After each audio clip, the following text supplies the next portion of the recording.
Fala, meus amigos, sejam bem-vindos a mais um vídeo aqui no canal. E é aquela história, né? Enquanto durou, tava legal. Para alguns, foi motivo de muita raiva, de muita indignação. Para outros, assim como eu, foi uma boa experiência, apesar dos pesares. Tinha lá alguns defeitos e tudo mais, mas obviamente me atraiu. Eu, como muitos outros, né? Fiquei muito feliz com o Snyderverso. Exatamente. Falei de Snyderverso, de que você acha que eu vou falar? De Aquaman, obviamente. Aquaman 2, O Reino Perdido. Esse filme ele sela efetivamente o encerramento do DCU e abre espaço para o novo mundo que James Gunn está trazendo para a gente aí, abrindo aí com o Superman Legacy, que está aí despontando, já está praticamente em produção, está acontecendo, e Aquaman fecha, acredito eu, pelo menos, com chave de ouro, todos esses anos de longas tentativas que a DC vem fazendo, e agora com a promessa do Gunn que seja algo contundente e efetivo, que siga daí pra frente. Bom, se você está chegando aqui agora, seja mais que bem-vindo. Meu nome é Alex Fury, esse aqui é o canal Como é Bom Ser Nerd. Aqui a gente fala de quadrinhos, fala de série, fala de cinema, fala de tudo que a gente gosta dentro desse universo fantástico dos quadrinhos para as telas. Se você ainda não é inscrito, aproveite. Deixa aqui embaixo a sua inscrição no canal. Dá um clique no sininho para ativar as notificações e receber os avisos sempre que houver vídeos novos por aqui. Visite as nossas redes sociais e por lá o assunto sempre começa. E claro, compartilhe o vídeo com seus amigos. Deixa aqui embaixo o seu like, o seu comentário. Principalmente o seu comentário, meus amigos. Eu tô vendo, vocês estão passeando aqui no canal. Tô achando muito bacana. Muito obrigado por todos vocês estarem vindo aqui, prestigiar o trabalho que a gente desenvolve. Mas ó, e a sua opinião? Cadê a sua opinião? Coloca o seu comentário porque eles são fundamentais, faz aquele carinho no algoritmo que vocês sabem que isso ajuda bastante a gente aqui. Então colabora e deixa aí o seu comentário. True King builds bridges. Então a gente tá aí nesse universo aquático de Aquaman mais uma vez. Cara, Aquaman, eu vou falar pra vocês, uma grata surpresa para mim desde 2018, quando ele estreou. Foi algo assim que mudou praticamente o meu ponto de vista do que a DC vinha fazendo, apesar de haver muitas coisas ali que eu gostei bastante, mas Aquaman ainda trouxe algo a mais, um hype que o universo do DCU não estava trazendo. E eu vou falar pra vocês, esse segundo filme tá com esse hype todo, continuou, manteve o que ele entregou no primeiro. Se é que eu seja sincero para vocês? Sim, manteve e manteve muito bem, né? Bom, a história basicamente ela segue aí com o Aquaman depois dos eventos do primeiro filme, onde ele combate o seu irmão, o King Orm, né, o Rei dos Mares, o Mestre dos Oceanos, e ele acaba retomando o trono de Atlântida, mostrando que ele era um charlatão. E ele acaba sendo preso nesse segundo filme, né? Ele tá recluso e tudo mais. E agora o Aquaman tem uma dupla função na vida dele. Ele agora tem a responsabilidade paterna e ele também é rei de Atlanta. Paternidade? Sim, se você está querendo saber de Amber Heard, exatamente, a Amber Heard está no filme. Se você não assistiu ainda, né? Ela tá no filme, não tem lá uma grande relevância assim, mas ela tem momentos muito importantes na história que valorizam a presença da personagem, apesar de tudo que aconteceu no meio-fio aí, né? Bom, praticamente essa história é bem isso aí, né? Esse encontro da Mera e do Arthur, né? Sem dar muito destaque para ele, mas acima de qualquer coisa, é uma história que mostra também a relação do Arthur com o Orm, exatamente, né? Num determinado momento da história, né, o que motiva o encontro dos dois? O Arraia Negra encontra lá um objeto ancestral, né, místico de Atlântida, que é uma espécie de tridente negro. E ele consegue ativar esse tridente e encontrar uma nação que ficou há anos escondida, submersa, nas áreas mais geladas do planeta, e ele consegue descobrir isso daí, inclusive toda a tecnologia que esses caras desenvolveram nessa época, né? Ele se apropria de tudo isso. E por que ele vai fazer? Por que ele vai usar isso? Ele vai usar para poder destruir, obviamente, o Aquaman, que é o assunto, a sua vingança principal, né? Por conta de ter matado o pai dele e tudo mais. Ele segue aí com o trauma dele, querendo fazer tudo isso daí. Junto com ele, tá aquele cientista que apareceu nos jornais no primeiro Aquaman, dizendo que existia um reino submerso e ninguém acreditava nele e tudo mais. E ele acaba entrando nas aventuras do Arraia Negra e vira tipo o braço direito dele. O cara tem a mente aberta para poder encontrar todos os caminhos que o Arraia precisava. E efetivamente é o que acontece. E no meio de tudo isso daí, o Atlântida fica comprometida, porque todo mundo percebe que o Arraia começa a atacar, começa a fazer as coisas dele e tudo mais, e tudo começa a ficar muito estranho, o Arthur precisa agir, né? E o que o cara precisa fazer, né? Ele precisa ficar esperto, porque o Arthur agora tem um bebê, e você sabe que ele é um alvo fácil para as forças do mal. E é justamente o que acontece, né? Em determinado momento da história, o Arraia Negra rapta o filho do Arthur e vira um negócio, cara. Assim, a história é ruim? Não, galera, ela é previsível, né? Se você pegar, enfim, um pouquinho de Aquaman que você assistiu do primeiro filme, você já vai sacar os caminhos ali. O que vale a pena em tudo isso daí, obviamente, é toda aquela pegada do Momoa, né? Aquela coisa bacana, né? O jeito irreverente dele apresentar esse personagem, né? Sem fazê-lo virar chacota. Em alguns momentos até fica meio piadista demais, acaba virando chacota mesmo. Mas é um humor brutalhão, né? Tem muito palavrão, ele fala palavrão praticamente o tempo todo. A relação dele com o pai dele é muito bacana. Ele vive nessa dupla vida que ele tem. Mas é muito bacana você ver os momentos que ele está em Atlântida, né? Ele agora toma decisões, em alguns momentos ele acha tedioso demais o que o Conselho Atlântico fica falando. Tem uma hora que ele tá dormindo, a Mera que dá uns cutucão nele para ver se ele fica esperto. Enfim, para quem odeia DC, eu comentando coisas assim, lembrando do Aquaman, se as pessoas que odeiam DC me vêm falando isso daí, vão falar, tá lá, é isso que estraga a DC. O que estraga na DC é a descrença que foi impressa durante esses anos todos, fazendo com que qualquer coisa que fosse produzida se tornasse pouco interessante. Esse Aquaman, quando foi apresentado lá no DC Fandom, pela primeira vez, inclusive quando foi anunciado o Adão Negro, e o pessoal lá já começou a torcer o nariz, já começaram a tirar o hype ali. E cara, dava pra ver o comprometimento do James Wan em fazer o trabalho dele ser uma continuação, e ao mesmo tempo, uma continuação que ele já sabia que era fadada ao encerramento, por conta das decisões criativas que a DC vinha tomando e o caminho das coisas, né? Enfim, sai Walter Hamada, entra não sei quem, e a coisa ficou toda degringolada.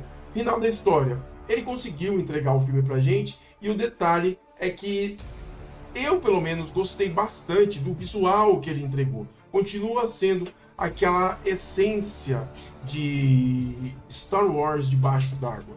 Por falar em Star Wars, tem uma cena lá que depois que ele encontra o Worm, que ele consegue resgatar o Worm, aliás, ele tira o Worm da cadeia, com aquela roupa stealth que aparece nas fotos, que apareceram várias fotos aí na internet. Ele tira o Worm da cadeia e o Worm é o único que sabe os caminhos para poder chegar até o Arraia Negra, que era com ele que ele barganhava no primeiro filme.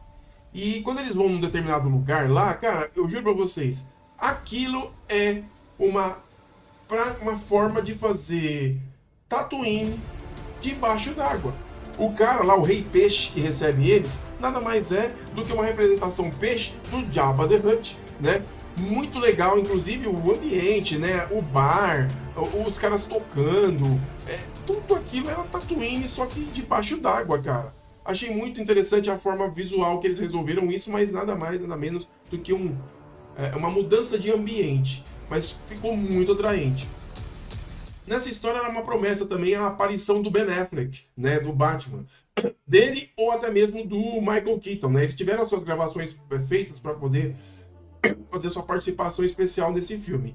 Só que não apareceu ninguém, galera. Eu, pelo menos, não deixei passar nada da tela. Não apareceu ninguém, nenhum dos dois.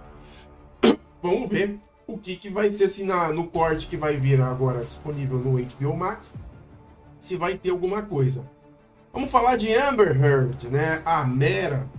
Cara, eu fiquei assim, um tanto quanto assim, apreensivo por conta do jeito que ela chegou, com as histórias que... O fato lá dela ter entrado em briga judicial com o Johnny Depp, e isso acabou sendo um fator de atraso para a estreia do Aquaman. O filme poderia ter estreado bem antes, né? Mas não foi adiante por causa desse vucu-vucu aí da Amber Heard com o ex-marido dela. Enfim, mas o filme foi, a Mera teve a participação dela, não tão grandiosa quanto a personagem, se não tivesse criado essas polêmicas todas, mereceria, mas enfim, segue adiante, né? E o James Wan, meus amigos, ele viveu assim momentos tortuosos, né? Porque o diretor passou por períodos assim de muitas decisões e indecisões que a DC estava passando.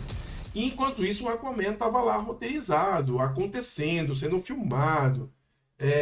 Enfim, greve de roteiristas, brigas judiciais, isso, aquilo, né? Mas ele precisou realmente regravar algumas coisas que são necessárias para um filme da escala que é Aquaman. Não necessariamente uma boa parte, mas decisões criativas que ele, enquanto diretor, tem liberdade de fazer isso, ele fez, obviamente, para não ter nenhum tipo de prejuízo, em especial por ser um filme que vai ser um encerramento do DCU, né? O filme eu consegui assistir agora em dezembro, foi no finalzinho de dezembro, eu preciso assistir antes de sair de cartaz. E assim, falando francamente, gastei meu ingresso à toa? Absolutamente não. O filme ele é realmente de saltar os olhos, assim como o James Wan sempre se propõe a fazer, né? E é muito bacana a gente comentar isso, até porque eu tô com o Rotten Tomatoes aberto aqui e eu tô vendo os comentários dos críticos. Cara, é muito ranço e é isso que destrói a DC. Por isso que o James Gunn agora tem uma incumbência muito grande de fazer tudo isso dar certo, porque se não der, se ele começar com picuinha, com lacra-lacra, com coisa chata, com apelação, aí o pessoal vai notar, vai ficar de saco cheio. Eu vou ser um dos primeiros, cara. Porque eu já gostava do Snyderverse. Por mais sombrio, por mais que fosse e tudo mais, tava lá. Tinha um plano. Eu e você não vamos ver o que vai acontecer quando o Darkseid vier pra cá. Eu e você não vamos saber se aquela Liga da Justiça que foi apresentada vai se expandir, vai ter relação com Atlântida, vai abrir para os Lanternas Verdes, vão se juntar com o Caçador de Marte, se eles efetivamente vão criar uma Sala da Justiça como o próprio Batman estava mostrando lá no final do filme da Liga. Enfim, tantas coisas que ficaram pelo caminho, e Aquaman fecha tudo isso com um visual estupendo, maravilhoso. O uniforme do Arraia Negra, cara, tá uma sumidade, tá lindo, cara, tá lindo. Cara, e eu vou falar pra vocês, eu gostei muito do filme, tá? Ele realmente é uma aventura empolgante, e eu queria ler com vocês aqui alguns das críticas que eu tô lendo aqui, justamente até pra gente poder falar sobre um pouco mais desse filme, né? Eu tô lendo aqui a crítica do David Griffiths, e ele fala o seguinte: como John Carter e Lanterna Verde antes, esse é um filme da DC que pode ser criticado por alguns críticos, mas será classificado como uma joia subestimada pelos verdadeiros fãs do universo DC. E eu concordo 100%. Lanterna Verde não deu certo, John Carter também foi um filme meia boca. Mas o verdadeiro fã da DC não abandona o jogo no meio do caminho. Eu sou um fã da DC. A gente vai atrás até o final, porque assim, uma boa história é feita com personagens canônicos. Eu vou te falar, a maioria dos personagens que estão aqui, aliás, todos eles que estão aqui, são oriundos muito antes dos próprios personagens da Marvel. Então assim, você tá falando com a base de tudo isso daí. né? Então são personagens que são feitos para poder valorizar um cânone que já existe há muito tempo, né? Aí a gente vê um pouco da crítica negativa, né? O carisma e a amabilidade de Jason Momoa são completamente desperdiçados aqui, o que é provavelmente a maior das muitas decepções do filme. Cara, eu discordo totalmente. O carisma dele é sustentado durante o filme todo. Inclusive, é ele que faz uma coisa que o T'Challa fez. Ele mostra a nação de Atlântida para o resto do mundo, coisa que que o Conselho de Atlântida não queria de jeito nenhum, não queriam compartilhar a tecnologia deles de jeito nenhum. A gente sabe o que gerou isso em Wakanda, né? Mas aqui em Atlântida é uma primeira oportunidade. E ele, por ser um rei, por ter acesso a tudo isso, ter o carisma, consegue, de certa forma, encantar a população se apresentando publicamente a quem ele é. As pessoas já conheciam o Aquaman, mas ninguém conhecia Atlântida, né? E ele mostra isso pro mundo. E é bacana essa junção. Só achei meio escrachado a forma como ele termina. Ele terminou meio eu sou o Homem de Ferro, soltando lá eu sou o Aquaman, né? Enfim. O filme é aquele, quer ver? O Jim Schreiber, né? Ele diz o seguinte: uma porção espessa e perfeitamente fina de sopa cinematográfica de super-heróis, ou seja, um paladar refinado para quem gosta de filme de super-heróis, né? Assim, ele exagerou um pouquinho aqui no comentário dele, mas de qualquer forma, eu acho que o filme do Aquaman não deixa nada a desejar, muito pelo contrário. Ele é um filme que traz exatamente essa essência um pouco mais colorida do que foi o Snyderverso e amplia para outros mundos que a gente não conhecia. Mais um comentário aqui do Chris Kennedy, né? Mas visualmente o filme é uma explosão espetacular de ideias que pode parecer muito para se absorver, mas faz referência fiel aos quadrinhos do Aquaman das décadas de 60 e de 70. Cara, eu vejo essas idas e vindas de opiniões aqui e penso, não é fácil, cara. Não é fácil sustentar um universo com tantas decisões criativas vindas de cartolas da Warner que não se decidem e não conhecem os quadrinhos. Talvez agora com a chegada de James Gunn, tudo isso que eu falei ganhe uma outra proporção e as coisas efetivamente aconteçam, né? Eu tenho muita esperança e eu vou dizer para vocês, esse Aquaman realmente foi grandioso, foi épico. Vocês vão ver as batalhas finais quando eles se encontram com o Arraia. O Arraia saindo na porrada com eles é pau a pau, não tem para ninguém, né?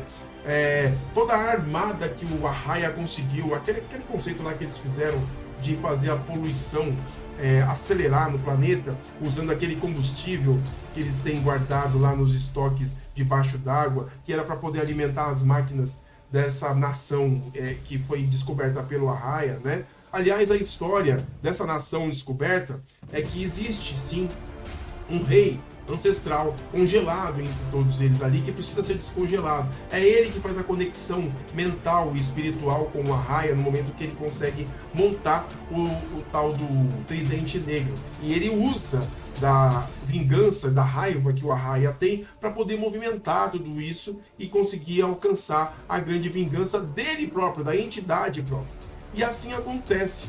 Só que a gente descobre o que é essa entidade. Na verdade, este cara, este rei negro, né, entre aspas, ele foi irmão do rei Atlântida, rei Atlan, né, rei Atlan. E ele tinha uma nação paralela, né, que usava da tecnologia para poder criar esse tal combustível que cria um problema enorme com poluição. O rei Atlan não aceitou isso daí, eles entraram em conflito. E o que aconteceu? Rei Atlan, usando o seu tridente mágico, congelou totalmente os domínios desse irmão dele e assim condenou ele para uma prisão amaldiçoada, onde o próprio poder do tridente negro consumiu o seu próprio irmão. Ele, usando o tridente, fez lá os seus pactos e essa energia demoníaca que ele usou para poder vencer o irmão dele, o rei Atlan, acabou sendo a sua própria desgraça. Ele acabou sendo preso com toda essa energia negativa E ele virou uma espécie, ele e a nação dele, todos eles viraram monstros, cara, por causa dessa energia, essa coisa demoníaca que ele assumiu. E ele usa a Raya para poder fazer tudo isso, né? Os caminhos de tudo isso, os efeitos, os momentos em que as máquinas que o Raya descobriu e entra em conflito lá com o Worm e o Aquaman, é sensacional, cara. É sensacional você ver as lutas, né? Toda aquela tecnologia misturada com a capacidade que os dois têm. Eu só achei meio escrachada aquela cena da floresta, que eles estão fugindo de uns grilos gigantes, né? Que estavam comendo as coisas lá, e o Aquaman derruba a tal da estátua, fazendo uma ponte entre mundos. Fica uma metáfora meio que bruta da intenção que ele tem entre a relação dele com o irmão e ele, né? Ele faz o Worm comer barata, cara. E o Worm acha lindo aquilo, acha delicioso comer. Enfim, tem umas coisinhas ali também que não dá pra engolir não, né? Mas de qualquer forma, o filme é muito divertido, ele é eletrizante, ele é colorido, ele é épico, como foi no primeiro, até um pouco mais nessa versão. O James Wan se despede dessa produção, acredito eu, pelo menos pela perspectiva da gente enquanto espectador, triste, porque ele está deixando um universo que não pode ser explorado mais do que ele merece. Mas de qualquer forma, está entregue, está encerrado o DCU. Daqui para frente, meus amigos, fico muito triste porque eu queria ver mais o Henry Cavill, eu queria ver mais da Gal Gadot, eu queria ver muito mais do Ben Affleck, né? Se tirar o Ezra Miller, agradeço. Queria ver um pouco mais do Cyborg, caramba, velho. E quem sabe até dos futuros heróis que viriam aí. Bom, de qualquer forma, o DCU deixou para trás um legado e, obviamente, ele não morreu e vai ficar esquecido. Eu vou ser um daqueles que vai sempre dar play no HBO para assistir a Liga da Justiça versão do Snyder e aplaudir para sempre esse espetáculo que foi entregue, e vamos agora torcer para o que vai vir aí daí para frente pelas mãos do James Gunn, beleza? Mas vocês, diz aí, assistiram Aquaman? Deixe seu comentário aqui embaixo, escreve aqui, você gostou, odiou, deu graças a Deus que acabou ou quer ver mais? Comenta aqui, beleza? Meu nome é Alex Fury e eu vou ficando por aqui. Um grande abraço para vocês e até mais no nosso próximo vídeo.